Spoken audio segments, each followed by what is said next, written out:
Hello friends, welcome relax மேடை. நிறையா வகை சட்னிகள் பார்த்துருக்கோம். இப்போ வேர்க்கடலை சட்னி செய்ய தேவையான பொருட்கள், செய்முறை எப்படின்னு பார்ப்போம். வேர்க்கடலை 1 கப், வறுத்து தோல் நீக்கியது. காய்ந்த மிளகாய் 5 to 7 நம்ம காரத்துக்கு தகுந்து. பூண்டு 4 பல். புளி சிறிய நெல்லிக்காய் அளவு. தேங்காய் துருவல் 1/4 கப். பெருங்காயத்தூள் 1/4 ஸ்பூன்.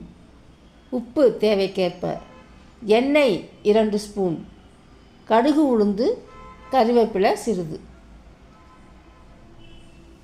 செய்முறை: வாணலியில் 1 ஸ்பூன் எண்ணெய் ஊற்றி புளி, வற்றல், தேங்காய் துருவல், வெள்ளைப்பூண்டு போட்டு 4 to 5 கறிவேப்பிலையை போட்டு சிவக்க வறுக்கணும். வறுத்த கடலைப்பருப்புடன் மற்ற அனைத்தையும் போட்டு வெங்காயத்தூளையும் போட்டு சிறிது தண்ணீர் ஊற்றி சற்று கொரகொரப்பாக அரைக்க வேண்டும். பாய்.